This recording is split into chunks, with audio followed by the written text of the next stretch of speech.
Hello, North Central Washington, and welcome to Networked. I'm your host, Jenny Rojanasatian, and this is episode 4 of 4 of recapping the annual Flywheel Investment Conference.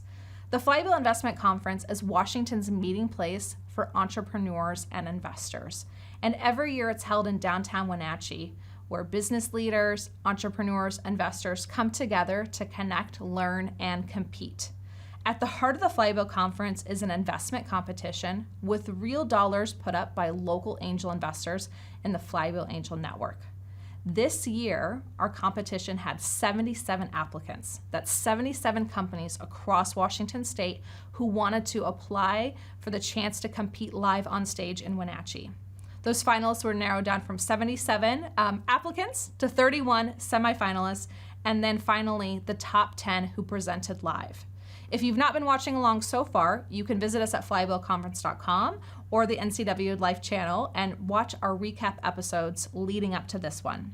So far, you have seen 5 of our 6 finalists present their company to the Flywheel stage. You've also heard from some of our keynote speakers and special guests. Today's episode, you're going to hear one more finalist present. That company is Given Kind, based in Tacoma. And then you're also going to hear from entrepreneur Jonathan Evans, who's a successful entrepreneur, sold his first company, Skyward, and now is building a new company called Connect Air.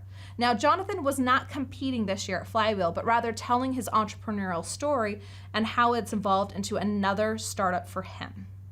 Don't go far. We'll be right back on air with the first company presentation, Given Kind.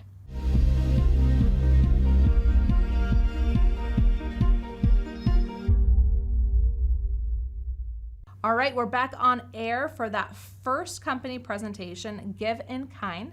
It's Laura Malcolm. She is based in Tacoma, and she is presenting here on the Flywheel stage as she competes for $325,000 in awards. Following Laura's presentation, we have one more short commercial break, and then we'll be back on the stage with Jonathan Evans of Connect Air. Jonathan Evans was not competing this year, as I mentioned earlier, but rather sharing his entrepreneurial story and the new vision he's building behind Connect Air. Enjoy these 2 outstanding presentations. Hello, everyone. My name is Laura Malcolm, and I am the founder and CEO of Given Kind. Given Kind started because I needed to solve a problem for my own family. When my husband and I lost our first child at birth, we needed a number of things. We needed groceries delivered, meals to show up at our door, and someone to take out the trash. What we got was this room full of beautiful flowers and friends and family that were left scrambling to try and figure out how to help. Because in this pivotal moment in our life, we needed more than a GoFundMe. We needed more than comments on a Facebook post. We needed a way for our community to learn just how they could help us. And they needed a way to give that help in the way that worked for them. But there was no platform that bridged a gap between communication and action. We were not alone in needing something better.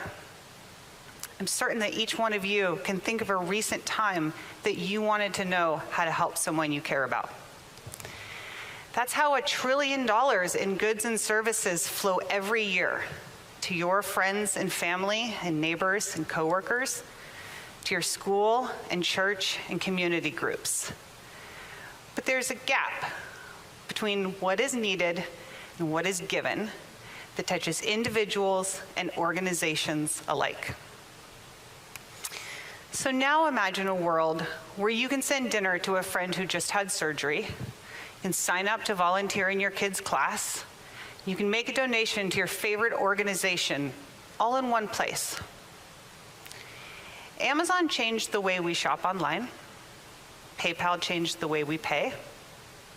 Given Kind changes the way we help. Over 3 million people have already come to Given Kind to find out how to support someone else. They've provided 150,000 acts of help and sent over $4 million in goods, services, and donations. Let me show you how we do it. When Parker was diagnosed with cancer, his friends set up an In Kind page to support him, his wife, and their 2 young daughters. 250 people signed up on GivenKind to follow along with Parker's weekly updates, to make sure his family was fed every night, to make sure they had gifts for the holidays.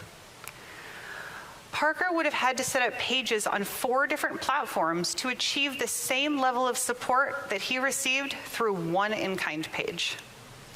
That's because other tools in this space are single solution. They center on one way to help. But we have brought together a care calendar, wish list, fundraising, and updates and comments, making GivenKind the place to go for whatever kind of support is needed. That's why a team from Oracle came to GivenKind to respond when one of their coworkers lost their home in the Colorado fires. Team members from 15 states were able to immediately send thousands of dollars in digital gift cards to their coworker to help his family with meals, housing, home repairs, and more. Where else can you do that today? We have seen usage of GivenKind growing within organizations like Atlassian, Starbucks, and Disney. And we're starting to build on our network effects within those organizations the same way that Slack did. GivenKind is so flexible and comprehensive that when multiple Ronald McDonald House locations learned about us from the families they serve, they began using GivenKind to meet their own unique goals. One for managing and communicating with volunteers, and another for driving gift card donations. They are just one of many organizations using GivenKind today. Even the Gates Foundation, a global leader in giving, turns to GivenKind when they need to take care of their own. Each of these examples are just a part of that $1 trillion in goods and services that will flow next year. And while our competitors all fight for their sliver of this market, GivenKind sits squarely in the center of this enormous opportunity as the marketplace for giving and receiving help. We are already driving a margin on our growing share of that $1 trillion. Here's how. GivenKind starts with a page creator. Each page creator then uses their network to market and grow our platform. We convert those networks into more page creators. Today, nearly 20% of in-kind pages are created by someone who started out as a supporter on another page, which not only fuels our growth, but has driven down our acquisition costs 30% year over year. We already have a positive revenue to acquisition cost ratio for in-kind pages. In fact, we have driven our revenue per page by 10x over the last 2 years, and we will double it again in the next 2. We do this through a combination of our marketplace revenue, which drives an average 7% margin on GMV, and our paid version, for which we have a nearly 15% upgrade rate. This is well above typical freemium benchmarks, and it shows just how valued we are by our users. Our trailing 12-month revenue has grown 4x year over year, and we are on track to be cash flow positive at the end of this year. As our consumer acquisition channels have grown, they've begun to unlock our B2B and B2B2C channels.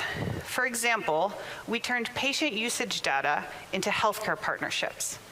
Hospitals across the country are now promoting GivenKind to their patients because the kinds of support received through an in-kind page are proven to be tied to patient outcomes and satisfaction. We will continue growing these B2B channels this year with faith groups and employers.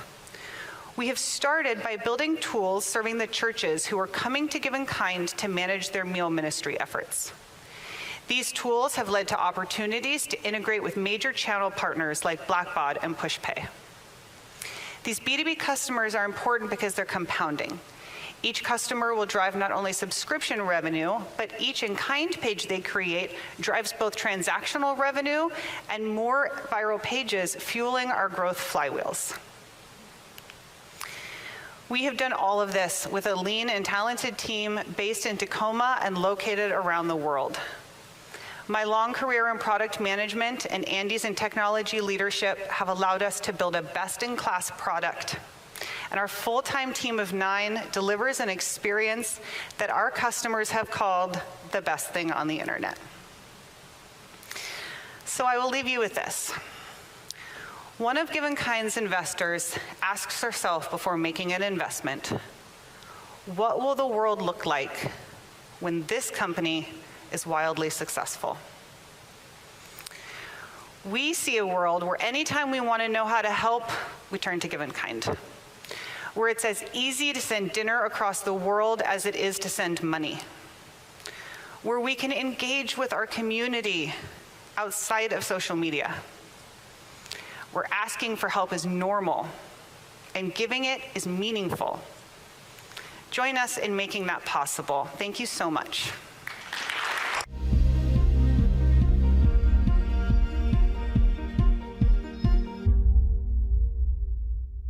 Hi, thank you for having me. This is such an honor, I can't tell you, to be able to sit here in the audience and to share in the beginning of other people's audacious startup journeys and to be asked to come and share my own, maybe 10 years after I started, I guess, is just, I can't tell you, there's no better word than an honor, and thank you for it. Thank you for being the audience to my story, I guess, today. And thank you all who are sharing the beginnings of yours. I was thinking back there that one thing we all share in common as entrepreneurs is we truly do want to make the world a better place. And we actually do want to improve on the systems that we share in society. And we all do it from the places that we know how and we feel most passionate about. And that's something we all share in common. And so, again, a great honor to get to share my story on now my second entrepreneurial journey. There are actually a few more in there, and any entrepreneur knows that, but I'm not going to share all of them. I mean, it did start when I was a young guy, and I would be the one that would get a team of other kids together in the woods to go ride our bikes and build a fort. And I can tell you, even as a leader of a team then, I didn't know how to build the fort. But I did know how to get the kids together to go build the fort because it seemed like a purposeful, intrinsically motivated activity to do. So when I became an adult finally, you argue whether that's an adult. I dropped out of college and I enlisted in the Army. And I sought my lifelong dream from a young boyhood to be skyward. I wanted to be up in the sky. I always was just obsessed with aviation, like a lot of people I know now. And I got to achieve that dream very, very early. I think that's a 19 or 20-year-old me, and I'm about to get my wings and be the youngest military pilot in the Army, the military at the time, until some child from the Kentucky National Guard came up behind me and got the distinction a couple months later. My second career, I flew life flight around here, and you talk about purposeful work and that drive that we all share, feeling that you have meaning in your work. Well, this is the best, hard-working way I knew how to do it. Flying a helicopter is flying in the ambulance, and I did it all over the West. And I ultimately landed in Eugene and started my third career while on duty as an ambulance pilot. And I like to joke that you have, a lot of time on standby on ambulance duty of any kind to surf the internet and even, scratch to the bottom of it sometimes. And I did that about drones. And I've just always been a very geeky pilot, I guess. I was a network administrator in the Army as well. And I saw that my beloved aviation industry could truly enter the information age with this new aerial robotic vehicle, this new information age aircraft. And even though I didn't know anything about how to build a drone or anything about actual aerodynamics other than manipulating the sticks myself of a helicopter, I did have a sense of the rules of the road. And I had a sense that if you could take the rules of the road of aviation, which is well regulated for a reason, we all trust it when we walk down a jetway, and we should. Bar none, the safest system that you will participate in any of your given days. And we should keep it that way and only improve on it. But if you take those rules of the road and you collapse them into software, if you actually take the algorithms it takes to articulate four-way intersections in the sky, if you will. And you take the credentials of the pilots that control those aircraft, and you take the maintenance records so that we can trust that they're airworthy. You add those things up, you put it into a digitized airspace, and you really have a network upon which a connected drone could fly as a network itself in those regulated airspaces. And that was kind of my pitch, about 10 years ago. And luckily, we were able to pick up some traction from Voyager Capital, who we all know in this community well, and Diane Freeman. I was so grateful to have a reunion with last night. And, they discovered this concept, and this younger guy with a team behind him ready to build a fort in the sky. And they got behind us, and we did it. We did $8 million over 5 years on Sand Hill Road, and I spent a lot of my time there. And I can tell you that Silicon Valley, the satire, is really good. I'll just say it's really, really good, and sometimes a little painful. But we did it, We did the apparent success that we're all striving for in this forum, and we were able to attract Verizon as an early investor to the same vision of networking these robots in the sky, of flying IoT. And gratefully, they invested early, along with Voyager and other venture capital from Silicon Valley. And in 2017, they kind of surprised me when they offered to buy the company. And it was a great surprise. And quite frankly, there's a moment of pause. No, we're going to raise more money. We're going to keep going. We're going to make this globally changing, important concept. And we're being bought too early, maybe just for a half a second. But I think Diane probably sat me down. We had a good conversation. It was very clear that the most patient money for the project, for the dream that we were pursuing, was definitely in Verizon. And it was the place to take the kernel of intelligence from the 25 folks in Portland that were working on it and place it into something that could change the world, could bring it to scale. And so it was a life-changing experience. And I think it was, the best thing we could do for that project at the time. If you're following it in the news, you know that I've been going through some mixed emotions over the last 2 weeks because Verizon just announced that they're shutting it down after building it to a 150-person division. And so the success notion, I think that's the moral of my story. It looks a certain way on paper, but we all know that our lives aren't like that. They're multidimensional. Right? And I don't know what to tell you about how I feel about how Skyward was shut down by Verizon last week. I can tell you it's a continuation of the story and the practice. So here I am today as the CEO of Connect Air with only 1:20 left to give you the commercial. So luckily Don did a great job of it. We're bringing these smaller aircraft. You can summon them in your phones like a superpower, like every superpower you can in your phones today, but aviation for the first time probably. And we're able to bring you in the trusted hands of very safe pilots that I'd let my kids fly around with across these mountains in these aircraft. We're bringing them to your local airfield, and we're bringing them at a price that people can actually afford. Today's private jet charter market serves the 0.1%. We are bringing this to the upper 10% at first, and as we get into this bold AA, advanced air mobility future of electrified aircraft, will bring the price back even more. And the way we're doing this is we're exploiting the inherent inefficiencies. We're squeezing the juice still remaining in the fruit that we have in the aviation infrastructure today, and we're connecting the A to B and B to A legs using software. Simple concept, right? Well, today's jet charter market operates at 40% empty legs. So we're going to aggregate this demand across 2 points like this that are probably quite familiar to this audience. And we're going to keep bringing that price down. The more of you go A to B and B to A in parity. But don't worry, software will do the work for you, and we'll just give you a push button at something you can afford. We're going to do this all over the nation. We're going to replace the hub and spoke and corrals with a truly on-demand dynamic mesh network of air mobility, of personal air mobility. And just a teaser, this is something we actually plan to build in Bend, at Bend Municipal Airport in the coming year. And luckily, a real estate developer of real caliber approached us and said, do you have any vision for what a local private, well, truly public, but private-like air mobility experience should look like on the ground? And we said, we sure do. And it should include electric charging stations for these new aircraft that are coming and for the vehicles on the ground, right? Multimodal, all of these great concepts. It should include food trucks and great places to enjoy aviation's environment. I don't know why it's been stuffed into a place that the pioneers of my beloved industry would be ashamed of. It deserves celebration. Flying is magic. It's one of the most magnificent things we do. And we want to empower you all to do it. And so what have I learned on this path? There are two things that I wanted to say here, and I'm over my time. Sorry, you guys have a bar to go to. We can talk there. But one of, it's ironic, I'm out of my time.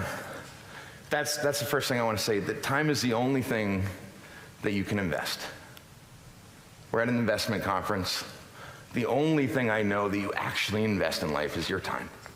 And do it well, and do it mindfully, because that's what you're actually investing. And the returns don't come in the form of dollars. They come in the reciprocity of time well spent with others, and especially enduring hard, good work that empowers others. That is time well invested. And the final thing I want to say about what I've learned, and it matches what we're trying to do at Connect Air, the journey is the destination. There's no final moment where you complete the story and get on stage and say there, like a Hollywood ending. You just have to complete each day in new practice and keep going and enjoy it while it's going, because that's the only place you're going to do it. And that's what we're going to bring to you in an air mobility experience, again, instead of being corralled around. And I hope that you're inspired by my vision now to bring that at the beginning of this story. And may the beat go on. Thank you all. Well, that is a wrap. 4 episodes highlighting just a portion of the Flywheel Investment Conference. It was 2 days of outstanding presentations by 10 incredible companies. Now, through this incredible TV show we have here on the NCW Life channel, we're only able to really show a fraction of the excitement that happened at Flywheel. So I invite you to learn more by visiting our website, flywheelconference.com. And do you want to know who won? I am sure you do. We are so excited that BrainSpace was the conference winner this year. So back in episode 1, we shared the presentation by Caitlin Morse of BrainSpace. She was awarded $220,000 through the annual Flywheel Conference. Big congratulations to BrainSpace. We also had another winner in Zilla Works. Zilla took home a $50,000 investment offer from the Flywheel Angel Network to continue to build his company. And then we had 2 more awards to hand out, a $50,000 relocation offer and a $5,000 cash prize for the audience favorite. And it was Innovate Ag who swept both of those categories, walking away with, again, the cash prize for being audience favorite and their relocation offer to move the company over to the Chelan Douglas area. It's been so much fun telling the stories of Flywheel with you. This is a really big annual event that you can get involved with right here locally, whether you're an investor, entrepreneur, or a community member who wants to come learn, listen, and engage. We invite you to participate. Visit us, again, flywheelconference.com, or at the Tech Alliance website, ncwtech.org. I'll see you back here next week with some new guests in the NCW Life studio. Since 1999, NCW Tech Alliance has served as our regional hub for technology innovation. As a 501c3, their nonprofit mission is to connect people and technology resources to create a thriving community. You can network with the team and guests from today's show by visiting them at www.ncwtech.org.